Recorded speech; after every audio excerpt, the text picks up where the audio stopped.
l'os pétale gauche du cheval avec des impacts de percussion pour consommer la moelle. Donc ils ont consommé de la viande et de la moelle.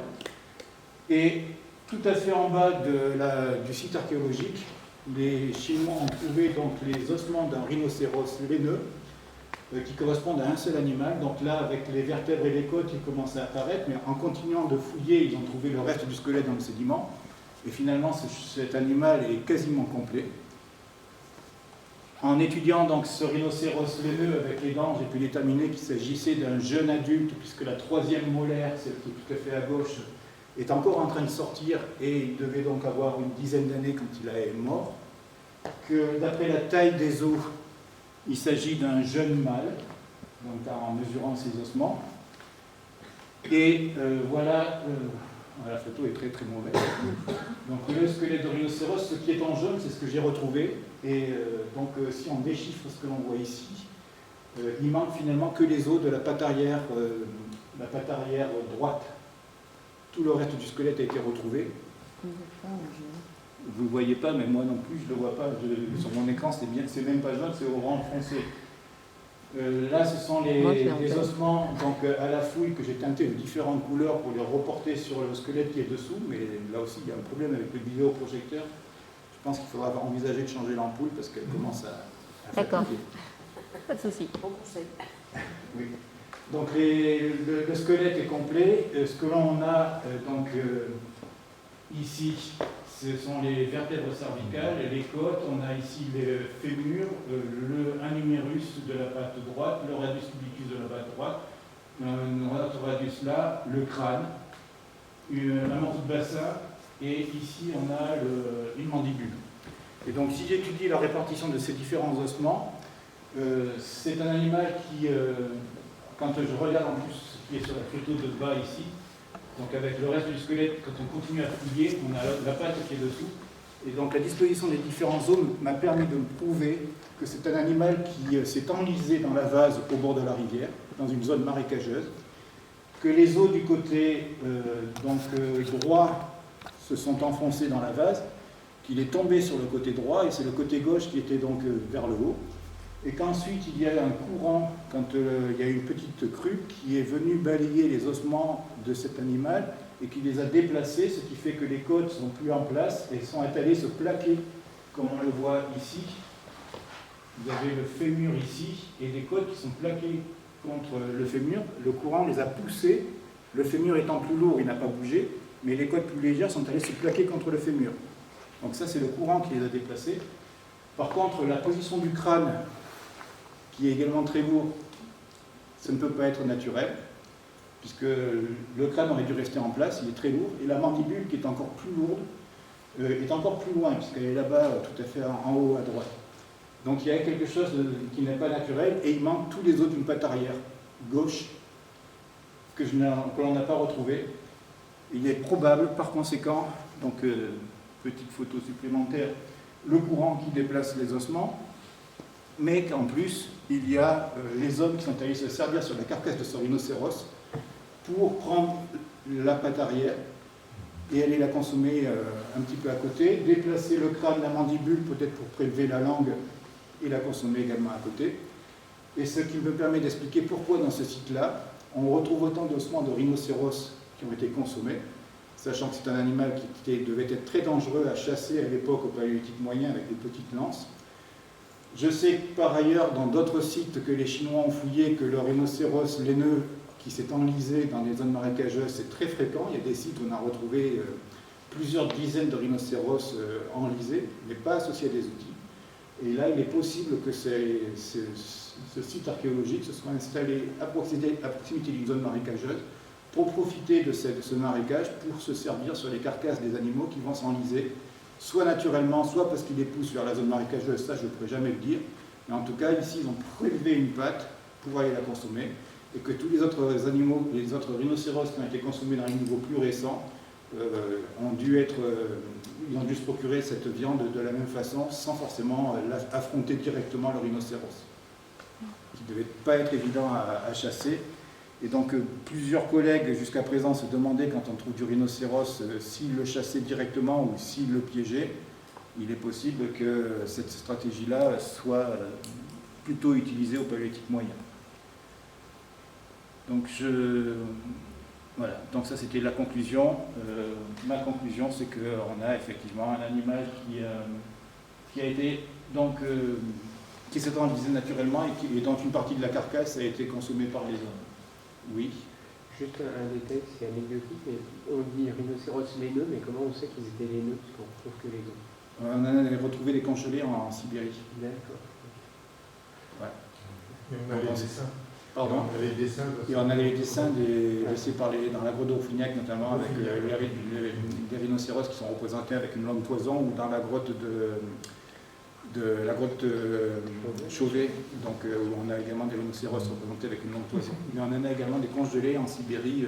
On parle du mammouth tout le temps, mais on retrouve aussi du rhinocéros congelé, du bison congelé, du cheval congelé, du renne congelé, pour des périodes préhistoriques. De l'ours des cavernes congelées aussi récemment. Du lion des cavernes également congelé. Et je vais finir avec ce site qui se trouve au Brésil. Donc on est dans le nord-est du Brésil, une grotte que l'on m'a demandé de fouiller entre 2013 et 2014, toujours avec Eric Bueda, donc le même collègue préhistorien de Paris. Quand il a une équipe qui gagne, il ne change pas. Voilà, donc c'est pour ça que j'ai pu voyager avec lui un peu partout dans le monde. Donc ici, une vue satellite donc Sitio do Moco, c'est le village où on était hébergé, et le site, il y a un problème avec la chronologie des diapos, c'est le rond qui se trouve là-haut, sur la droite, qui correspond à la grotte qui est sur la photo du bas, donc avec l'entrée de la grotte, avec un ficus qui pousse à l'entrée de la grotte. Et là, j'ai découvert que j'étais allergique au jus de ficus, au lait de ficus. Et comme les racines sont dans le sédiment à l'intérieur de la grotte et que l'on fouille et qu'on est en permanence en contact avec les micro-racines, eh bien j'ai passé un mois avec des boutons qui font des brûlures. C'est un phénomène de photosensibilisation.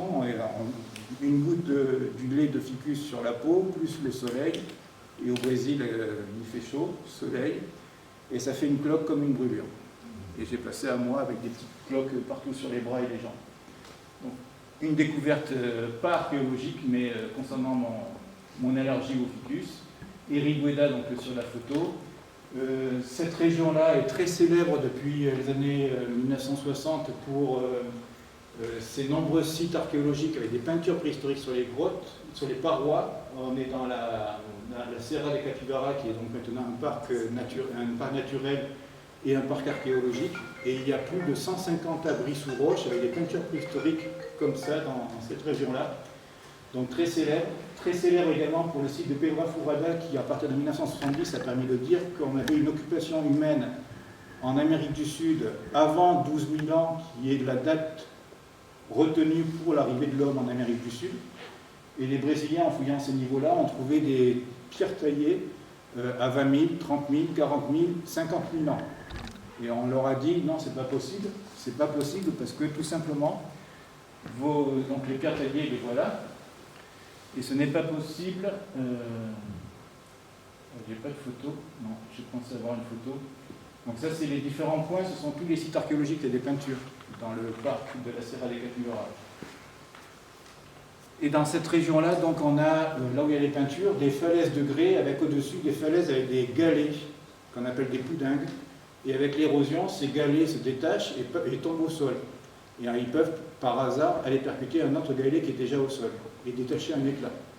Donc quand les Brésiliens ont fouillé ces sites et qu'ils trouvent des outils taillés dans ces galets de quartz entre 5 000 et 12 000, on leur dit oui, c'est taillé. Même si les outils sont très rudimentaires parce qu'il est très difficile de tailler le quartz. Et à plus de 20 000, à plus de 12 000, on leur dit non, c'est naturel. Et c'est taillé par chute gravitaire. Et c'est encore une fois Eric Bueda qui a prouvé que ce n'était pas le cas et qu'ils sont effectivement taillés par l'homme. Et pour prouver ça, il a fouillé des sites comme ceci en périphérie, où on a uniquement un paysage calcaire sans les falaises de quartz au-dessus. Donc les galets que l'on retrouve en quartz ne sont pas arrivés naturellement, c'est l'homme qui les a amenés pour tailler les outils. Et dans ce site, il y a également de l'os conservé, c'est pour cela que j'interviens, avec des étudiants brésiliens. Et ces ossements donc, correspondent en grande partie à un paresseux terrestre que vous avez donc sur la petite figurine, qui est un animal qui avait la taille d'un grand taureau. Et c'est un petit paresseux terrestre parce que les grands paresseux terrestres ils mesuraient 7 mètres de longueur pour d'autres espèces.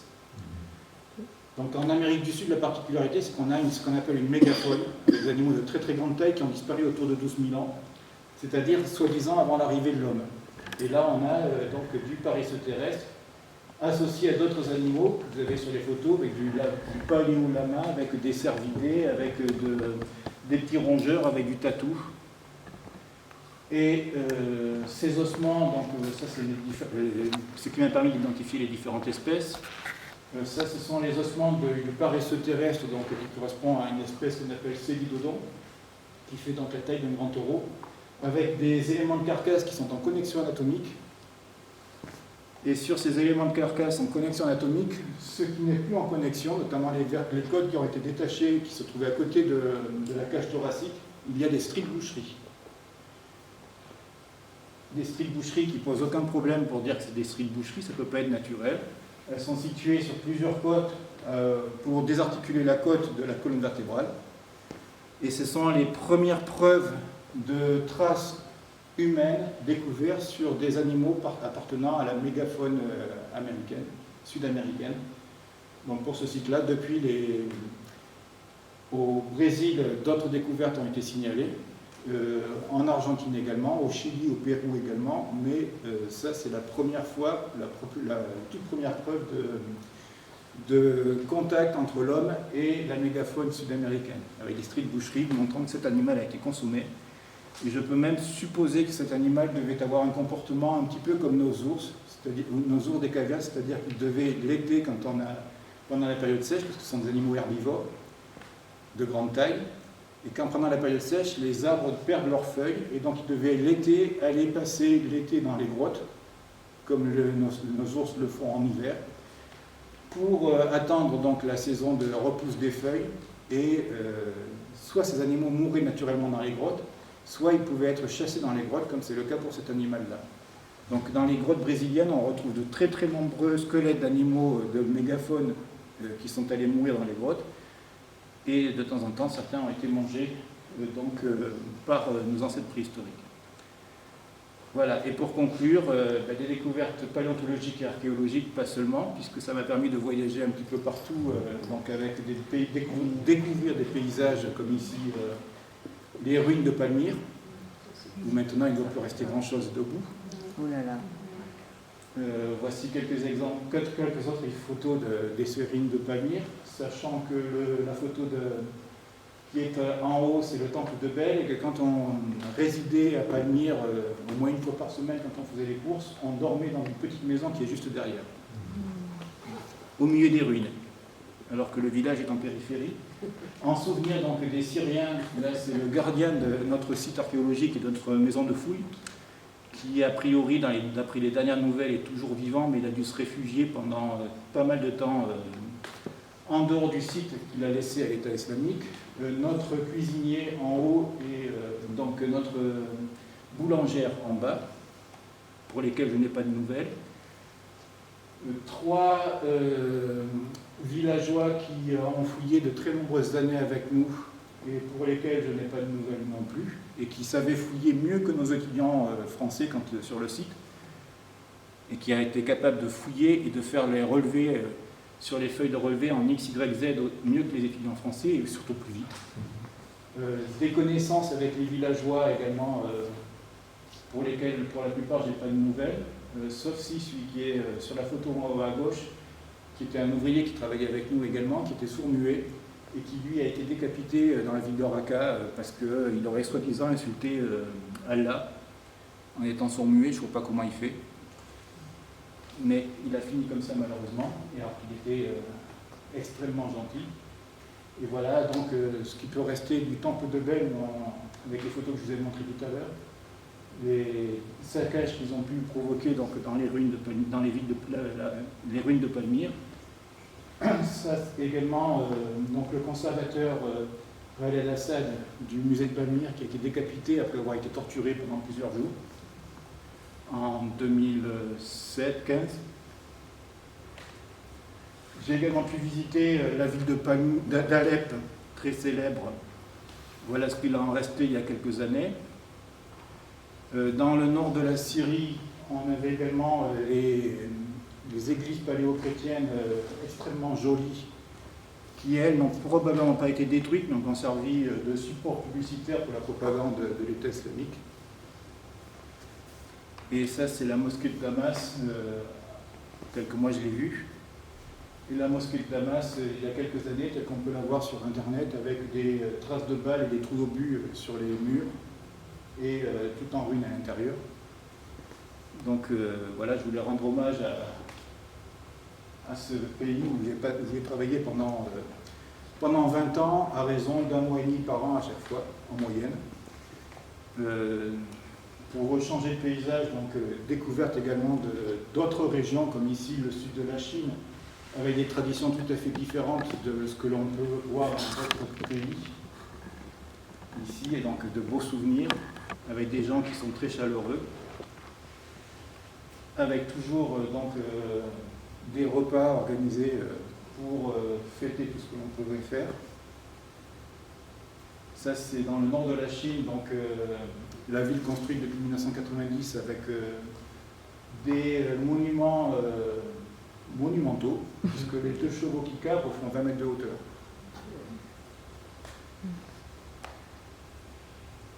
Ça, c'est les jardins donc, avec les grandes avenues, c'est gigantesque, alors qu'il n'y a quasiment personne. Quand je traversais les rues, il y avait 3 voitures arrêtées au feu rouge, alors que là, c'est des routes qui font 3 fois 3 voies, plus des pistes cyclables, plus les grands trottoirs. Donc c'est donc des trucs qui font plus large que nos autoroutes dans la ville. Ça, c'est les mêmes monuments, mais éclairés, quand on reconnaît le musée où j'ai travaillé là-haut, qui ressemble à une météorite. Tradition culinaire, donc découverte de ces traditions culinaires avec les tables tournantes et puis plein de petits plats qu'on met sur les tables et où on picore dedans. Avec des sortes de plats chauffants également pour faire des sortes de soupes et puis on picore dans les assiettes qui sont devant et on met dans nos bols de soupe à cuire pour pouvoir après le manger avec les baguettes. J'ai eu la chance également de pouvoir visiter donc la cité impériale, le palais royal, la grande muraille de Chine, lorsque j'étais en Chine. Et pour moi, donc, les plus beaux paysages, c'était ceux du nord-est du Brésil, on retrouve ici ces différentes falaises de grès rouge et de Pudac, avec les étudiants brésiliens qui ont travaillé avec moi. Ces peintures préhistoriques que l'on a un petit peu partout, avec une des plus célèbres, c'est celle du bisou de la grotte de Pedra Fourada, où on a 2 personnages qui sont soi-disant en train de se faire la bise. Région très jolie pour moi parce qu'il y a beaucoup d'oiseaux avec plein de couleurs, avec plein d'autres animaux autour. Et également, j'ai eu la chance de pouvoir être là-bas pendant la Coupe du Monde de Brésil, où le Brésil a perdu 7-1 contre l'Allemagne, je crois. Je ne suis pas passionné de foot, mais c'était pour l'ambiance qu'il y avait là-bas. Et il y a maintenant les Argentins qui chantent pour les Brésiliens à propos de ce match, parce que il y a une blague argentine qui dit comment on dit honte en brésilien. Et les Brésiliens, ils ne le savent pas, et donc l'Argentin dit 7 à 1. 7 à 1. Voilà.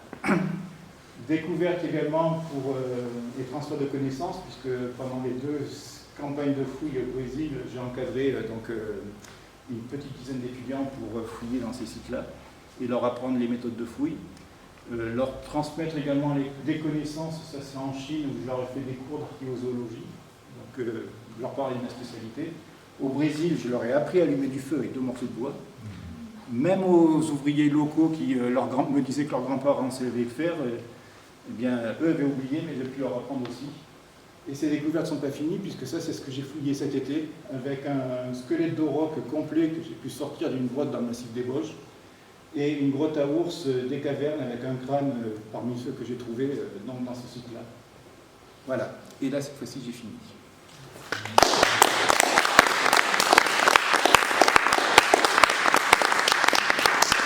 On t'a réveillé, mon je précise que quand on tombe devant un crâne d'auroch avec cet état de conservation après être descendu dans un puits qui fait 20 mètres de profondeur, Ça va être Il y a magnifique. de l'émotion. c'est une très très belle découverte avec beaucoup d'émotion. Ouais, ça va être magnifique. Sachant qu'il a entre 8100 et 8200, parce qu'il a été daté depuis. C'est dans quel coin les Vosges là? Plateau du Revard, D'accord. donc ville Près de la Plaine. Saint-François-de-Sales, la commune. Et la grotte à ours, donc également beaucoup d'émotions, parce que pour arriver dans la salle où se trouvent les ours, il faut passer un petit boyau qui a été désobstrué par les spéléologues et qui fait cette largeur-là, sur cette hauteur, sur 8 mètres de long. Et à chaque fois, à mi-parcours, en passant allongé, je touchais au niveau de la cage thoracique. J'étais pas le seul.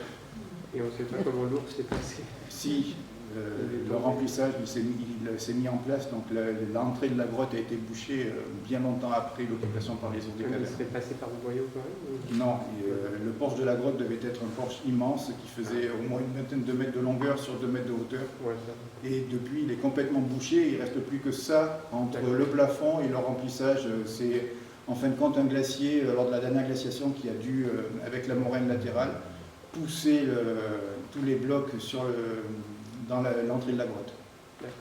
Merci. Donc avec toutes tes découvertes, comment tu peux séquencer l'apparition de l'homme, donc départ de l'Afrique, à quelle époque? Ah, c'est pas avec mes découvertes Oui, que oui, je sais comme c'est- ça. Tout ce que tu nous as dit là.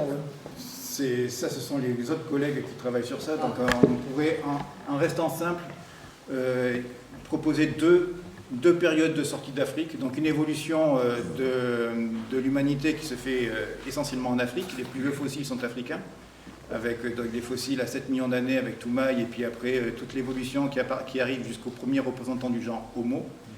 Une sortie d'Afrique qui se ferait donc entre 2,5 millions d'années et 2 millions d'années, qui va permettre donc d'avoir un site qui se trouve en Géorgie daté à 1,8 million d'années. En Chine, maintenant on propose 2,4 millions d'années. Pour l'Europe, les plus vieilles traces, ce ne sont pas des fossiles humains, ce sont des os petits taillés, ils sont à 1,5 million d'années. Le plus vieux fossile en Europe, c'est en nord d'Espagne, c'est 1,2 million d'années.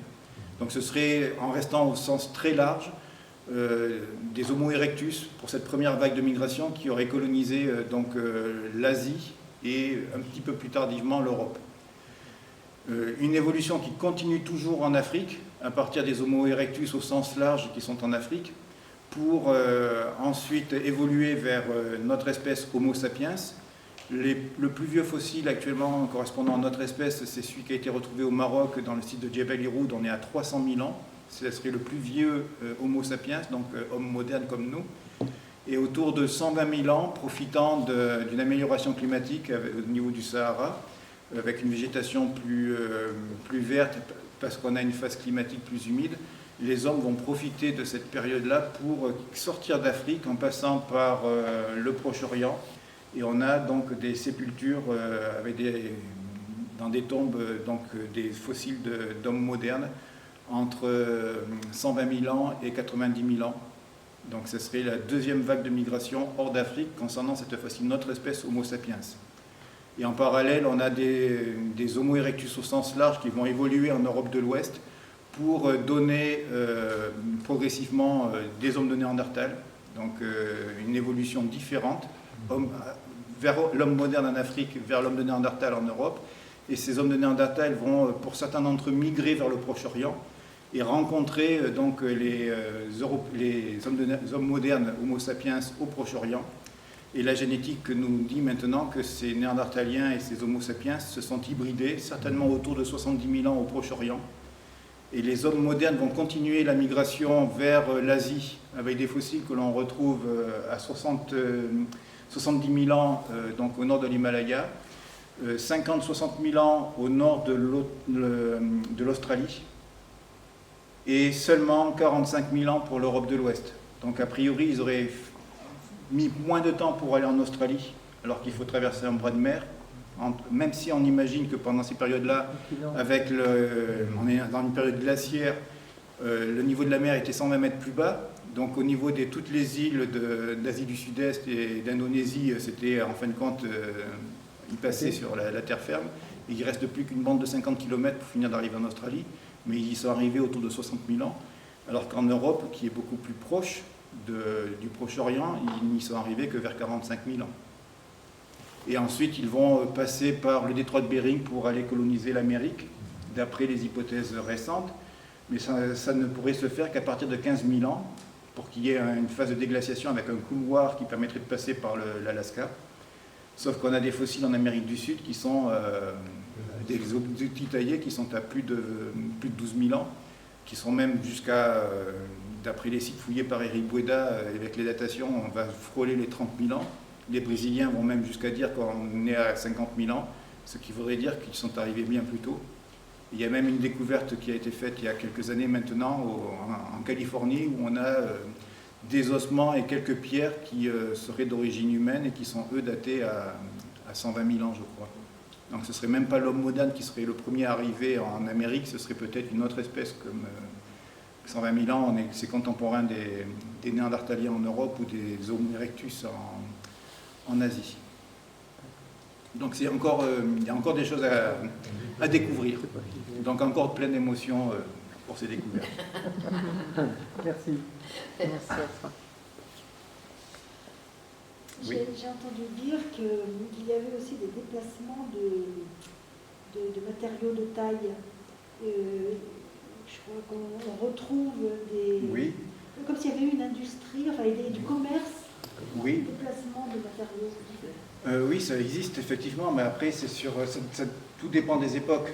Pour les périodes très anciennes, donc, de manière générale, les objets que j'ai présentés moi sur les photos, ce sont des outils qui ont été fabriqués avec des roches qu'ils ont trouvées au maximum à quelques dizaines de kilomètres du site.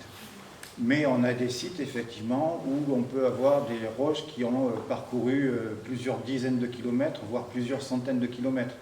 Et je prendrai un exemple extrêmement local, le lac de Paladru, avec le site néolithique des Baigneurs, qui a été occupé donc il y a 2500 ans avant Jésus-Christ, donc 4500 par rapport à nous, où ces hommes du néolithique, qui étaient des agriculteurs-éleveurs, ont utilisé des couteaux à moissonner, donc les fameux poignards qu'on voyait dans le musée de Charavine et qui vont être présentés prochainement, je pense, avec l'ouverture du futur musée à Paladru.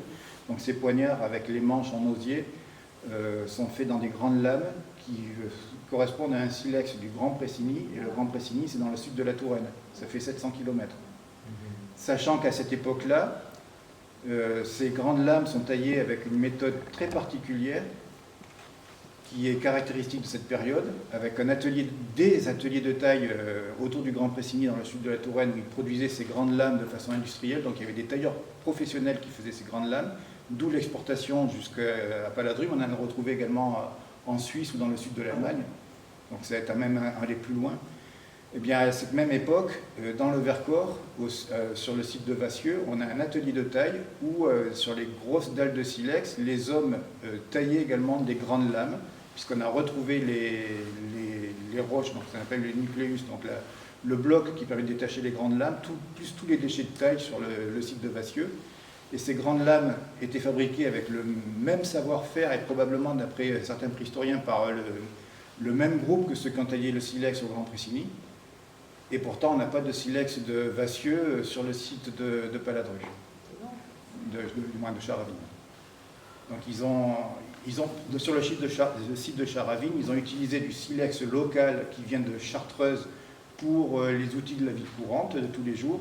Et les grands poignards très jolis, ils sont faits avec ce silex du Grand Pressigny, alors qu'il y a les mêmes qui étaient fabriqués à la même époque à Vassieux.